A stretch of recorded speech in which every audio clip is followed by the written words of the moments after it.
roasting of the Thanksgiving Thunderbird. Cast them down! Hail Metal Nation, welcome to our Thanksgiving special for the year 2023. I'm Tim. That's Matt. That's Doug. And our special guest today. I like how you wave. Yeah. It's an audio podcast. An Easter egg. With a video component. Like All right, so I figured Thanksgiving, how many people are going to listen? I assume people tend to listen on their drive, but you know, I have Thanksgiving off and the next day. You know, I don't want to get bogged down by fall behind on my podcast, right? Exactly. So I figured we do a relatively short. Oh my God. Is there a latency? Because every time I speak, you speak. I don't think there's a latency. And I think it's really... Now I'm trying to do it to you. It's not working. What were you saying? I said we have to drive to Grandma's house. Oh, maybe. But either way, I figured we do a short... low effort episode, which is going to turn into a heated debate and become overly long. So what I did. But you know what? Since we're keeping this low key and Doug just put on his glasses, I'm going to put on my glasses. I didn't know you had Jeffrey Dahmer glasses. I do. And Doug has, like, everyone in Iceland is issued those glasses. Yeah. Mm-hmm. I look like a middle-aged technocrat. I mean, Probably am. I mean, yeah, look like. I do not have glasses. I'm just going to have to do this. There you go. All right. So, I wanted to see how metal we could make Thanksgiving recipes using ChatGPT. And okay. Right. I'm going to tell you up front that it's a good start. But I don't think ChatGPT is metal enough. No.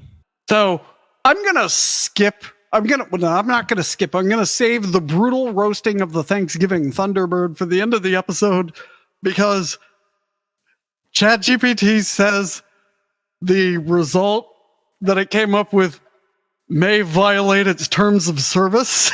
What? That's when you know you got the good answer. Yeah. Oh, wow. And since it's the turkey, we have to do that at the end. So we will start with unleashing the cranberry abyss. Oh, wow. All right. So in each one, it gives you ingredients and then instructions. Okay. And the ingredients, it just like kind of lazily sprinkled in some adjectives. So one can of cranberry sauce, as dark as the void, a sturdy ironclad can opener, a ceremonial serving dish, and a dash of rebellion. All right. Okay. And the instructions are where it gets where it put all its effort into making it metal, apparently. Instructions. Approach the can of cranberry sauce with the fury of a metal warrior preparing for battle. Ensure that the can is unscathed and untarnished, like a sacred artifact. Equip your can opener like a video game. Equip your can opener, a tool forged in the fires of Hades, and grip it firmly. The cranberry sauce is your opponent, and you shall conquer it with relentless force. Whoa. Position the can opener over the lid of the can. This reminds me of that Upright Citizens Brigade. It's like with your with your main hand. Yeah, and with your other hand, grab the napkin. Anyway, did you just float down there walking with my feet?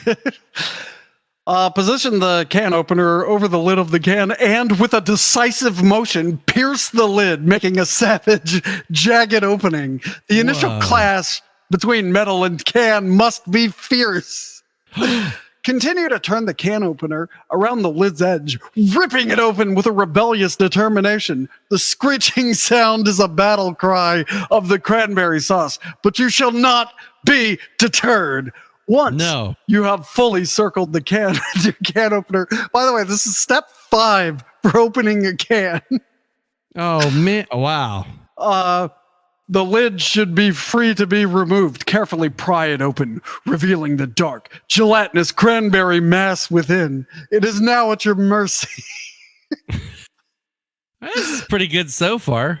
Step 6. As the cranberry sauce oozes from the can like the blood of your conquered foe, release it onto the ceremonial serving dish with a triumphant flourish. Let it settle like a victorious warrior resting after a hard-fought battle. 7. The cranberry sauce is now ready to accompany your Thanksgiving feast.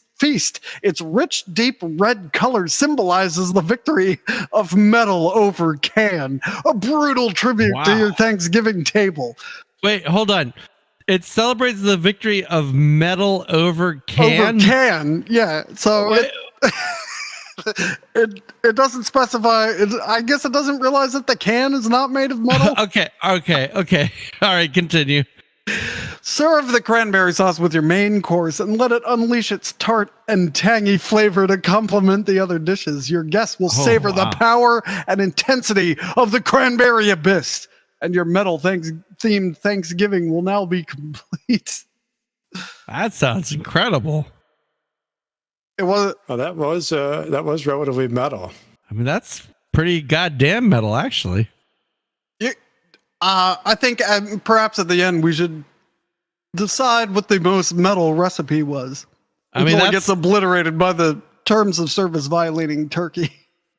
That's going to be tough to beat. I'm just going to say it right there. That's an early favorite. I mean, I know we've only listened to one thing, but how much of it is actually impossible to do?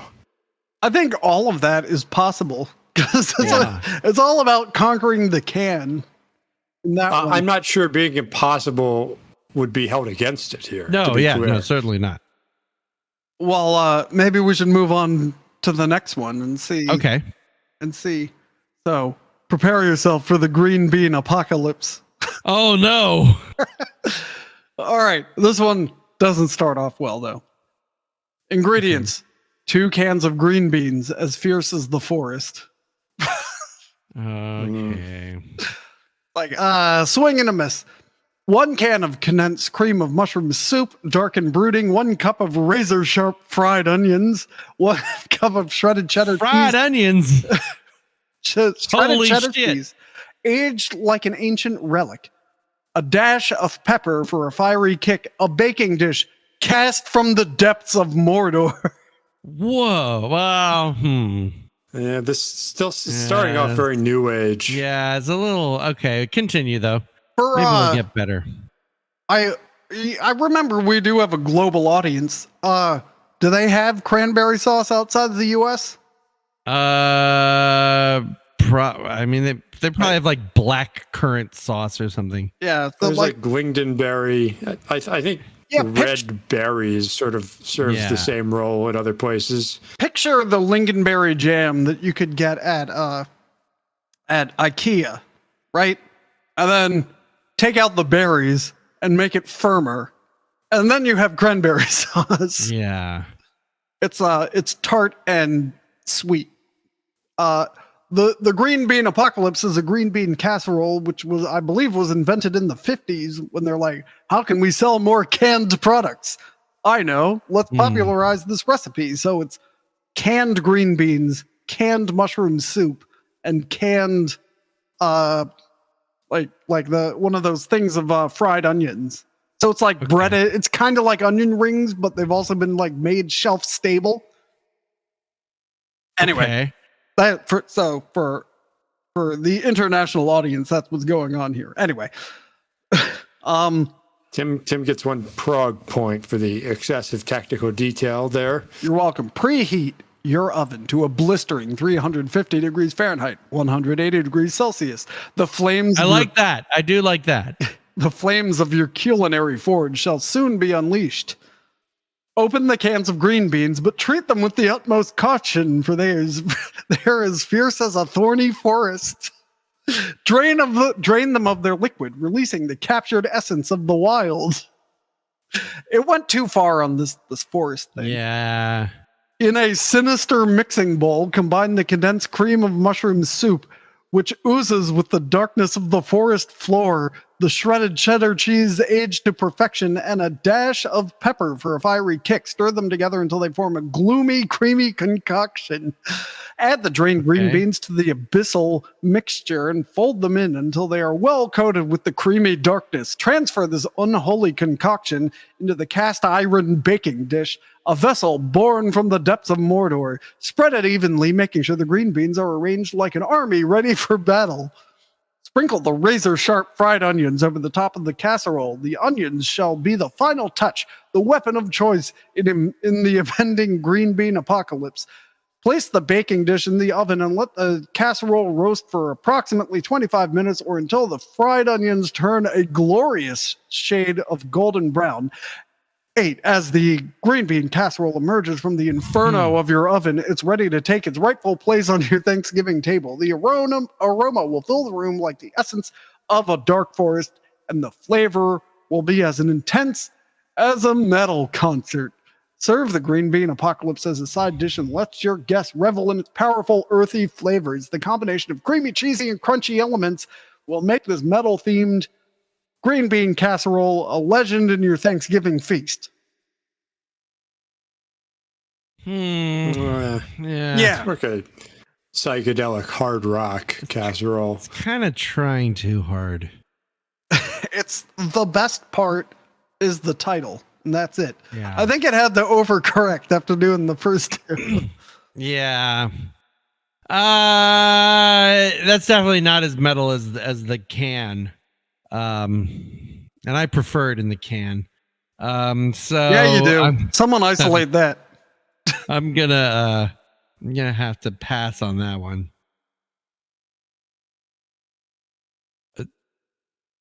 Are we giving him ears or something? At the end. Let's the mashed potato one is just as boring, so let's move on to the sweet potatoes, the roaring flames of the sweet potato conquest. Whoa. 4 large sweet potatoes as bold as dragon scales. Whoa. For a half cup of melted molten butter. I am calling melted butter molten butter for the rest of time now. Okay, that sounds good. Half cup of brown sugar as dark as the underworld. Quarter cup of pure maple syrup extracted from the heart of the forest. 1 teaspoon ground cinnamon, a fiery spice from the depths. Not from the depths, it's from like Sri Lanka, isn't it? Yeah. Half teaspoon of nutmeg as sharp as a warrior's blade. I thought you were going to say mutton, and I was about to get excited. Pinch of salt to season with authority, and 1 cup of marshmallows like an army of sugary warriors. Okay. Sugary warriors? Preheat your oven to an infernal 375 degrees Fahrenheit, 190 degrees Celsius. The flames of your culinary forge will soon be unleashed. You already said that. Peel the sweet potatoes, their bold orange flesh revealed, ready for battle. Cut the sweet potatoes into thick, fearless rounds, each slice as mighty as a dragon's scale. Arrange them in a single layer in a large, dark baking dish. In a cauldron-like mixing bowl, combine the molten butter, dark brown sugar, and the pure maple syrup extracted from the heart of the forest. I like how it just like cuts and pastes descriptions straight into the thing. Stir until they create a dark and sinful elixir worthy of a sweet potato conquest. Pour the sweet, devilish portion over the sweet potato rounds, ensuring they are thoroughly coated. Sprinkle the ground cinnamon and the sharp nutmeg evenly over the sweet potatoes, allowing them to take on fiery and spicy essence. Add a pinch of salt to season with authority as you prepare to bake your creation. Cover the baking dish with foil and place it in the oven. That's like straight out of a cookbook. Yeah, it didn't even try.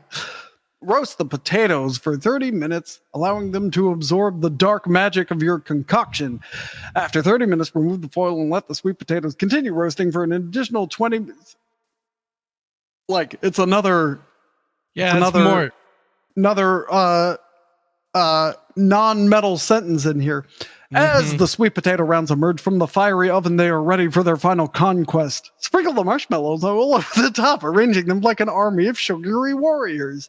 Return the dish to the oven uncovered and let the marshmallows roast until they are golden brown and blistered like victorious fighters on a battlefield. Fighters on a battlefield are not blistered and golden brown.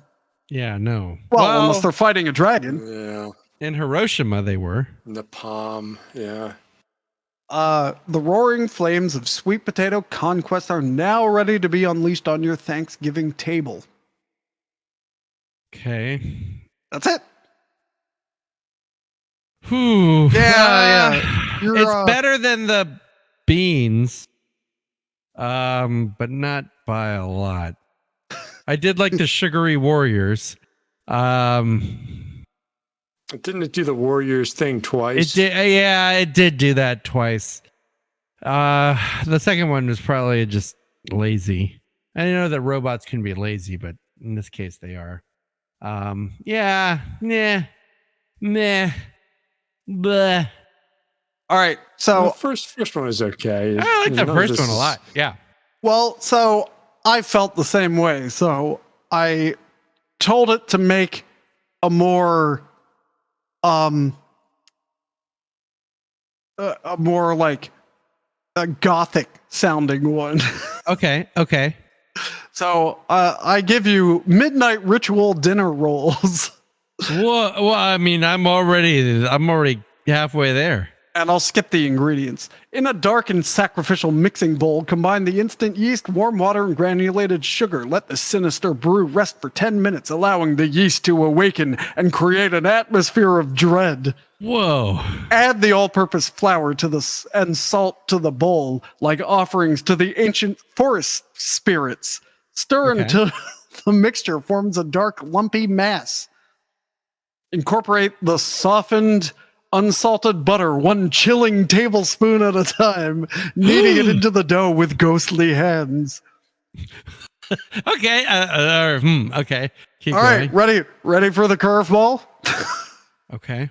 Introduce the activated charcoal powder. Wait, hold. I gotta take off my glasses now. The activated charcoal powder? Adding the abyssal darkness that defines black metal. Whoa. Knead it into the dough until it turns a pitch black hue like the void. Pour in the cryptic buttermilk and continue to knead the dough until the dough is smooth and foreboding. Okay, so this one is taking the blackness of the black metal pretty literally. Yep. I like literalism.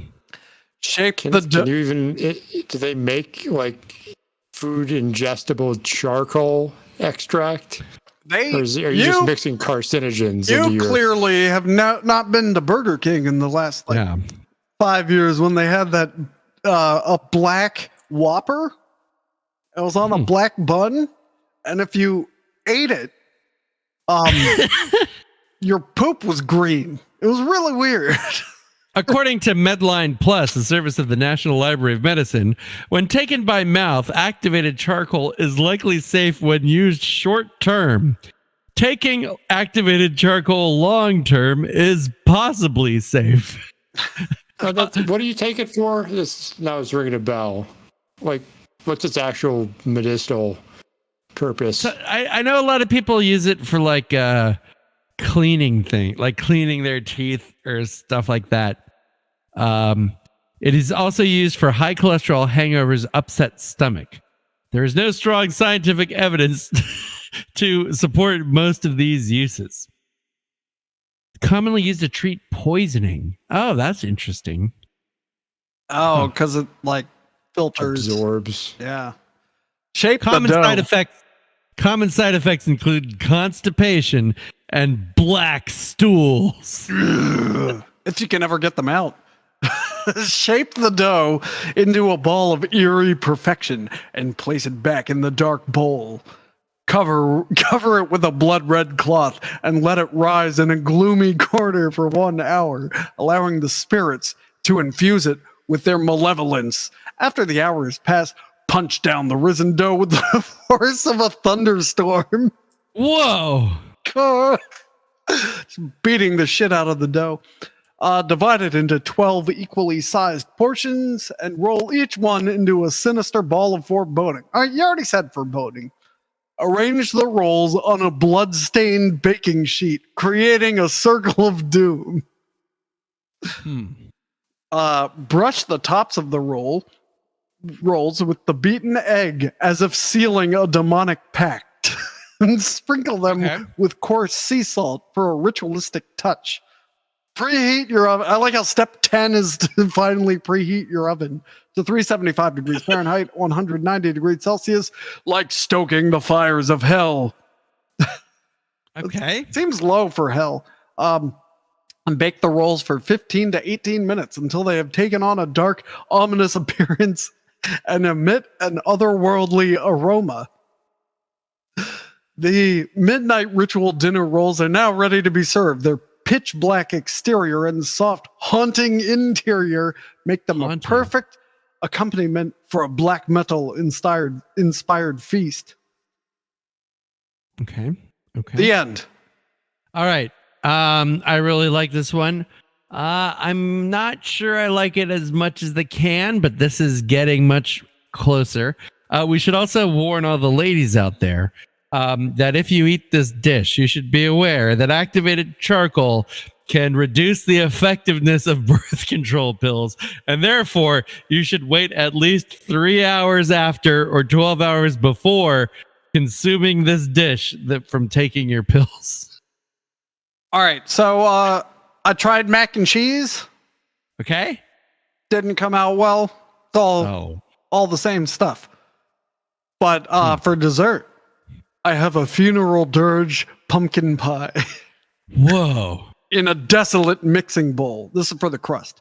Combine the all-purpose flour and salt, giving the mixture the weight of sorrow. Cut the cold unsalted butter into small ghostly pieces and add it to the bowl. Use a pastry cutter or your hands to work the butter into the flour until the mixture resembles coarse crumbs, like the texture of despair. Wow. Slowly drizzle in the ice water, 1 tablespoon at a time, stirring until the dough comes together. It should have a chilling, cohesive quality. Form the dough into a sorrowful disc. Wrap it in a black shroud and refrigerate it for at least 30 minutes. For the filling, in a melancholic bowl, combine the pumpkin puree, heavy cream, dark brown sugar, pure maple syrup, and the bitterness of lost souls. Whoa. Add the solemn eggs one by one, stirring after each addition like a funeral procession. Season the mixture with ground cinnamon, ground ginger, ground clove, and a pinch of salt, infusing it with the weight of eternity. Assembly. Okay. Preheat your oven to a haunting 375 degrees Fahrenheit, 190 degrees Celsius. Roll out the chilled pie crust on a cold floured surface until it's large enough to line a 9-inch pie pan. Okay. That's just a direction. Gently place the crust into the pie pan and trim any excess, like the edges of a ghostly apparition, which doesn't quite make sense. Pour the dark and brooding pumpkin filling into the pie crust, spreading it evenly like the depth of the abyss. Bake the funeral dirge pumpkin pie in the oven for 45 to 50 minutes or until the filling is set and the top has a solemn, slightly cracked appearance. Let the pie cool to room temperatures, allowing the flavors to meld and intensify. Your funeral dirge pumpkin pie is now ready to serve. Okay. Yeah, I feel like that one started with a lot of steam, and then like the computers couldn't keep up. Yeah, it just kind of, you know. I see what it was trying to do, but just didn't quite get there. All right, the back half. Time for the main course. After dessert. This is the last one. This is the turkey. To call it something? Yes, the brutal roasting of the Thanksgiving Thunderbird. Preheat your hellfire oven to a blistering 350 degrees Fahrenheit, 180 degrees Celsius. Prepare the turkey for its doom. Lay it out on a sacrificial platter.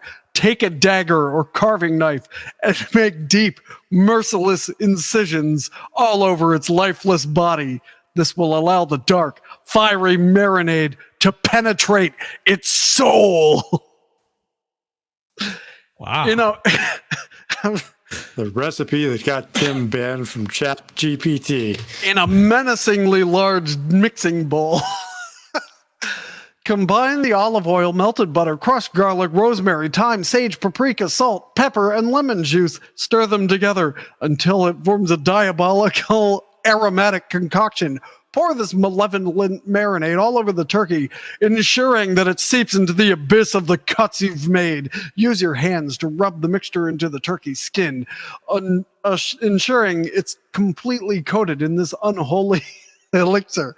Let the turkey rest in this marination ritual for at least 666 minutes or more if you dare. Whoa. This will allow the flavors to fully possess the bird's essence.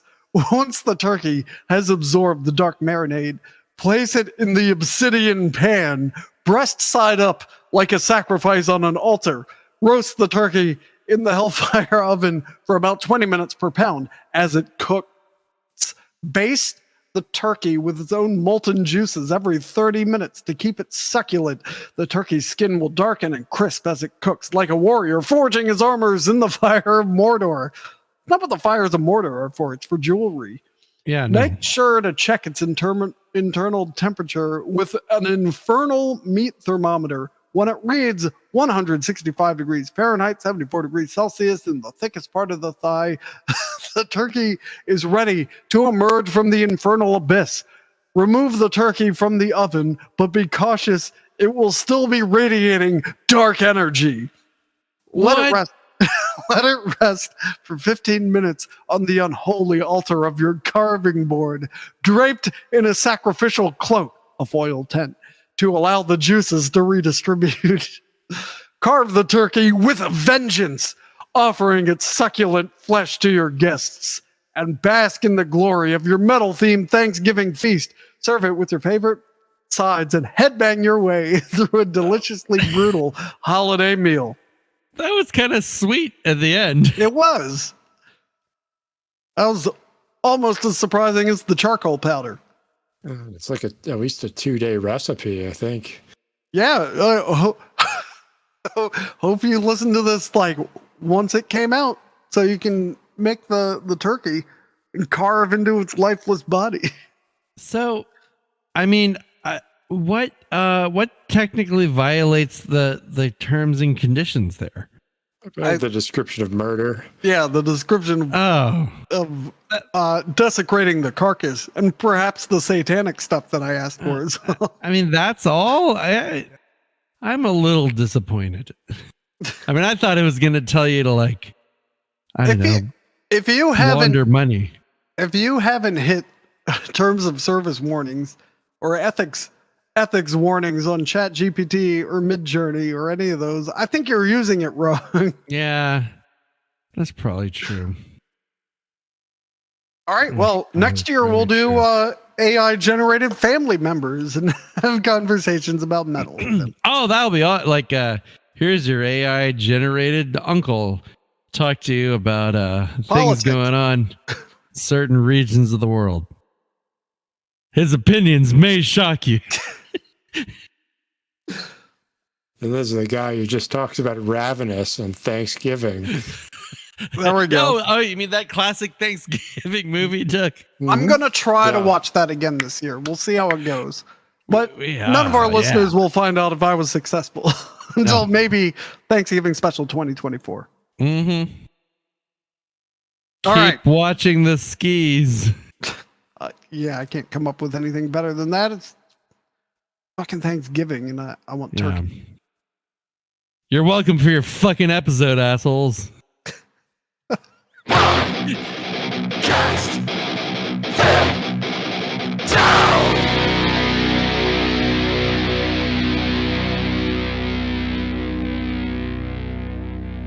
I'm surprised there was no like gravy recipe. Yeah. because I was happy with this one. It was really high energy. You could take the sacrificial drippings. Oh, that's awesome too. Man. Yeah, we're a long way from AI taking over. That's for sure. Stupid AI.